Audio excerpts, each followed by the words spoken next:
morning, guys. It is Sunday, June 14th. I'm just sitting here with my window open, smelling the beautiful cool breeze that's coming in and drinking my coffee.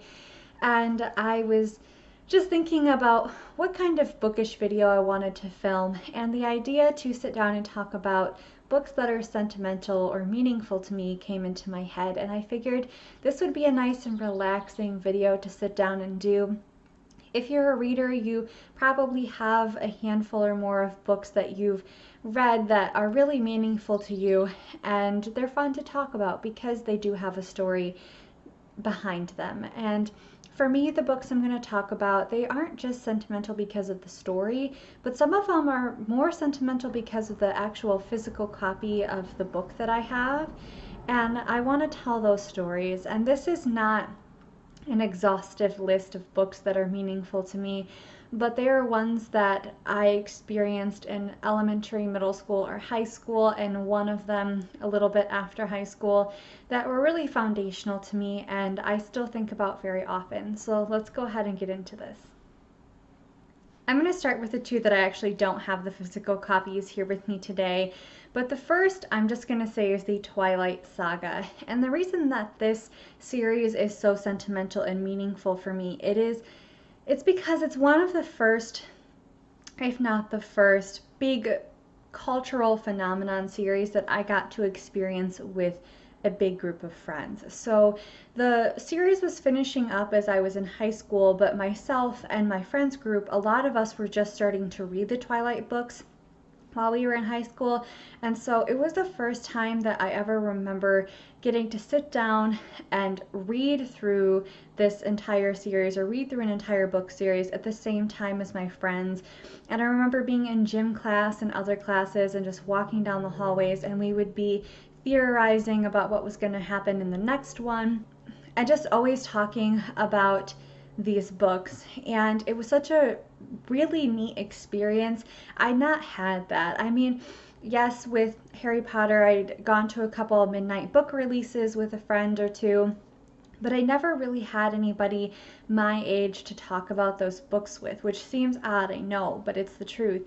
Whereas with Twilight, because we were reading them at the same time basically that the movies were coming out, it was just this huge phenomenon, this huge movement within the reading community and the movie watching community. And for me, I also got to go to Forks and La Push and Port Angeles with my family and got to see all of the places that inspired these books, and it's just left a lasting impression, which is why no matter what, these books are meaningful and sentimental to me. The next book that is super sentimental to me is Cream Puff Murder by Joanne Fluke.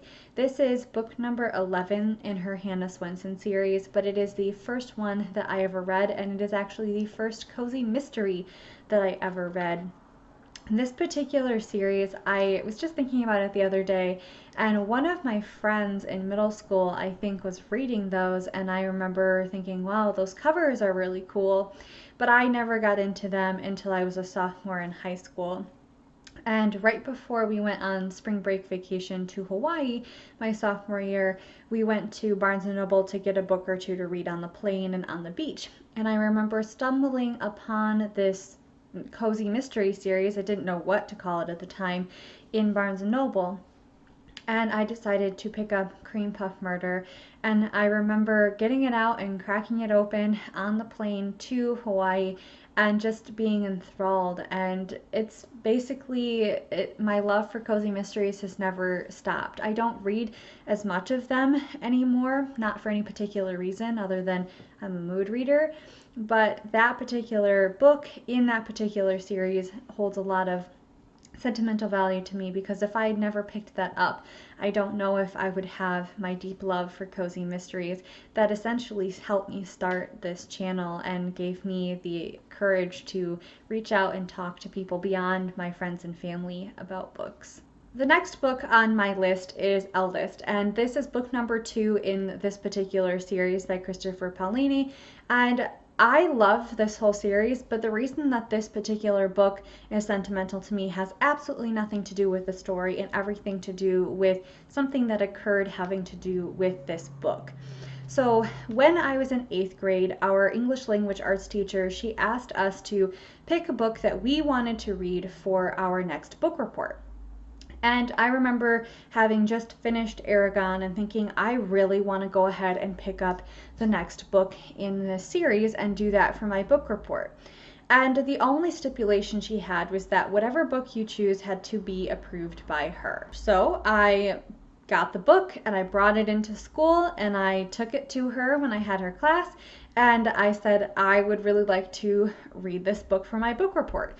She took it from me and she started to flip through and she was looking at the page count, and instead of asking me, what is this book about? Why do you want to read this? This looks pretty interesting. And letting me talk about the book and getting a feeling for how excited I was about it, the first thing, and really the only thing that she said and kept repeating was, well, I don't think you should read that book. It seems pretty long. I don't think that you're going to be able to finish it before your book report is due.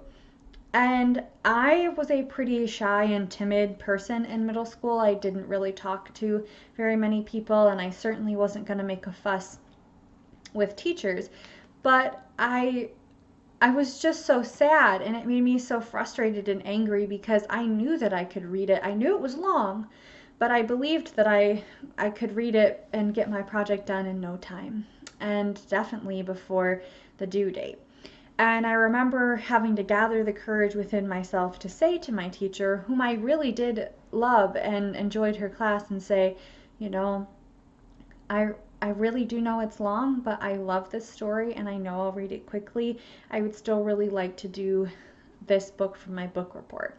And I said that to her, and it took her a minute, and she still was not very positive about it. She was like, well, you can do what you want, but let me know if you want to switch books. And I just remember, again, being so angry and frustrated, and it was super motivating. And I went home and I was like, nope, I am going to read this book, and I am not only going to read this book in time for my book report, I am going to do a great job on my book report. And I did that. And it really stuck with me that I don't want to be the person that cuts down other people's dreams. I want to be the person that supports them and helps them plan, because I don't think she meant to be, upsetting or hurt me or hurt my feelings, but it did. And all I wish is that she would have said, that's a really long book. It sounds really interesting. Do you want me to help you make a reading plan? Instead of just cutting down my hopes and dreams.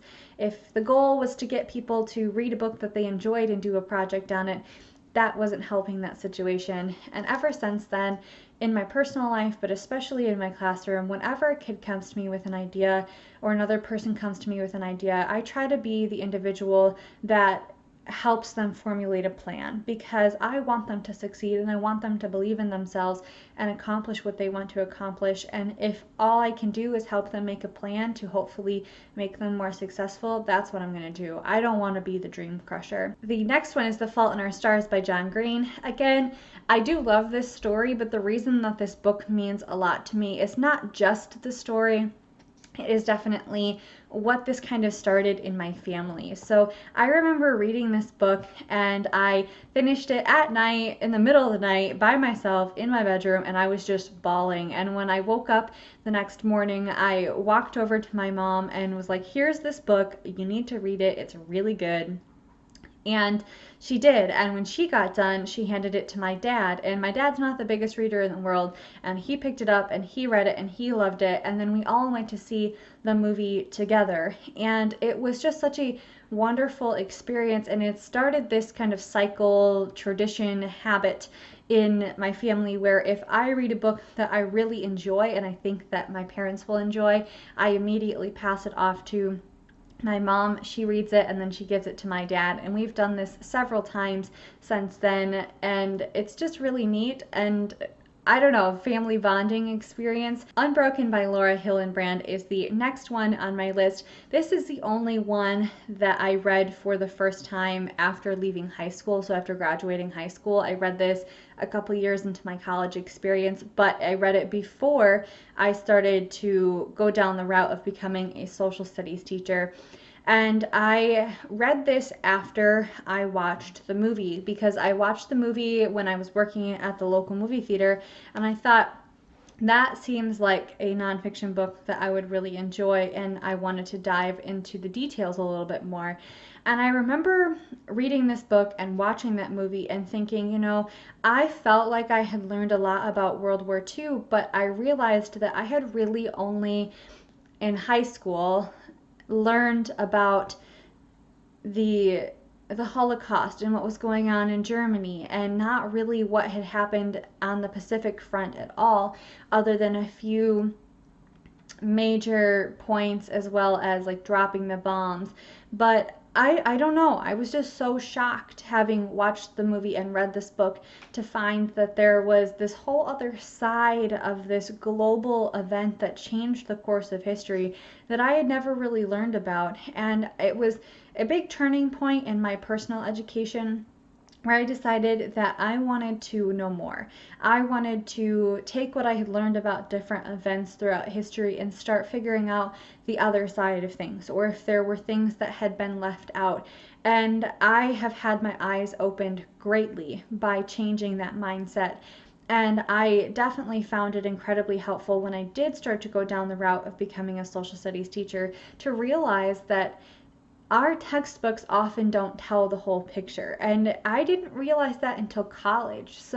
And people have been talking about that a lot more recently, but it definitely, this book was that eye-opener of, I thought I knew about World War II, and I had only learned a small bit. And not that this book is the be-all end-all, but it exposed me to a whole other side of that global event that I had never really learned about. I didn't know the significance of it.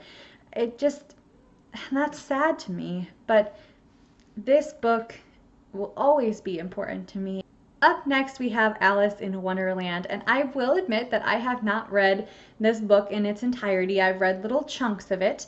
And the reason that this book is sentimental, though, is that when I was in high school, was a member of our drama society. I did every play and musical that I could be in.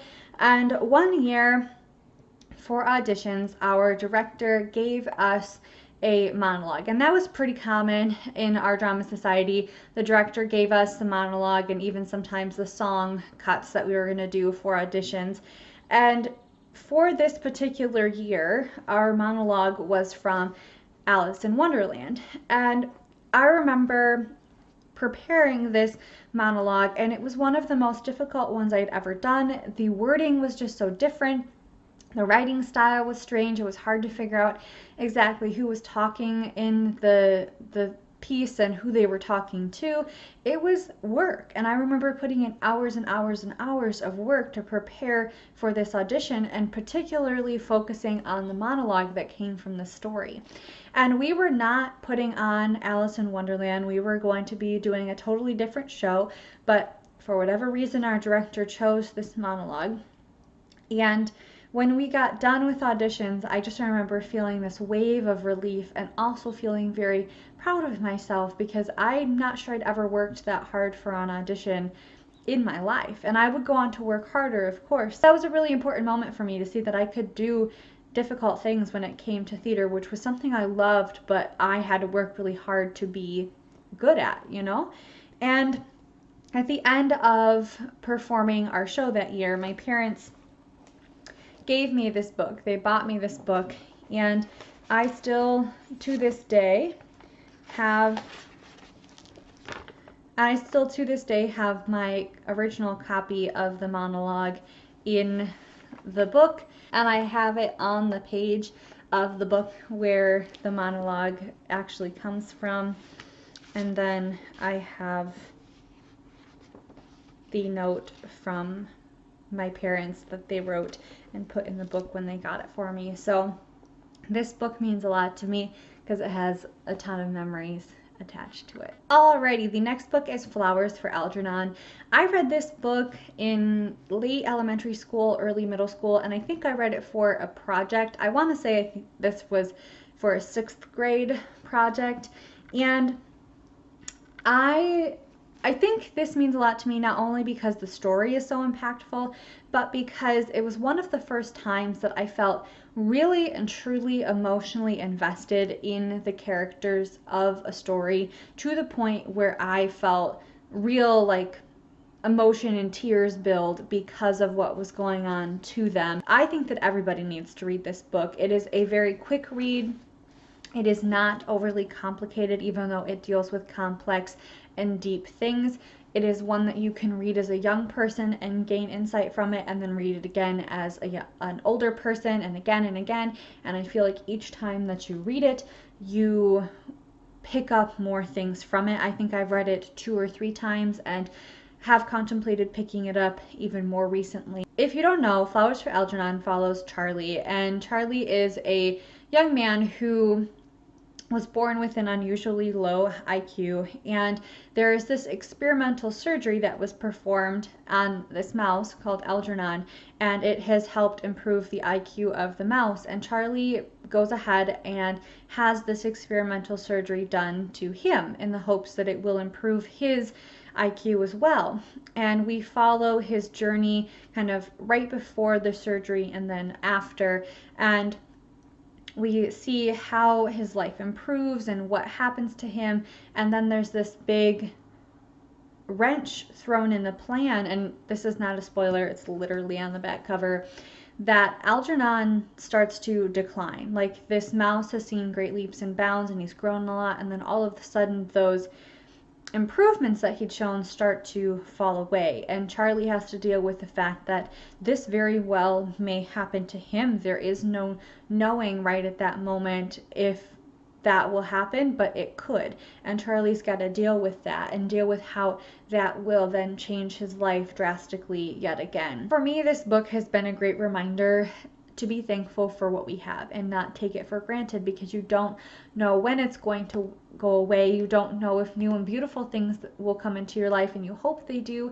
but you don't know if they'll stick around. So while you have that great and beautiful thing, love it, cherish it, hold on to it, and don't take any minute with that person, that thing, for granted, because life is short and it's fleeting and it changes every second, and you don't want to let it go to waste. And last but not least, we have To Kill a Mockingbird by Harper Lee. This story, it is obviously a classic, and if you've never read it, never had to read it in school, I would highly suggest picking it up. It is a wonderful story. It has a lot of depth and meaning to it, and I think that everybody can learn something from the story. But this particular copy of this book is really meaningful to me because my grandma gave it to me, and I remember the day that she gave it to me, not the exact date, but what we were doing. And we'd gone out to lunch, and we were sitting at lunch, and she said, "Hey, I have a book for you." And she pulls out To Kill a Mockingbird, and then she also put a little box on top, and the box had a bracelet in it, which I still have, and then she had this book, and she said, "This is something that I read a long time ago that I really loved, and I want to give you a copy because I think that you should read it, and I think that you would really enjoy it." And so I was super happy to have it. It took me, like I said, several years to read it. I was pretty young when she gave it to me, and when I got into freshman year of high school and my English teacher was like, "Hey, we're going to be reading To Kill a Mockingbird," I figured, perfect, I will use my copy, and I will read it in class using my copy instead of the school copy. And I love the story. I love the characters. I love the message about it. And I particularly love that this copy came from my grandma. I will never, ever, ever get rid of this copy, no matter how beat up and nasty it looks. It will be kept because it's just a memory that I have of a wonderful day with her. It reminds me of her. I love my grandma so dearly. And so this book will be something that I always keep. Alrighty guys, so that is it for this video. I obviously do have more books that mean a lot to me, but I didn't want to get this video too long, so thank you guys so much for watching. If you enjoyed this video, please be sure to subscribe and give it a thumbs up. Don't forget to hit the notification bell so that you'll be notified when I post new content. Like I said, thanks for watching. Stay safe, stay healthy, and I'll talk to you next time. Bye!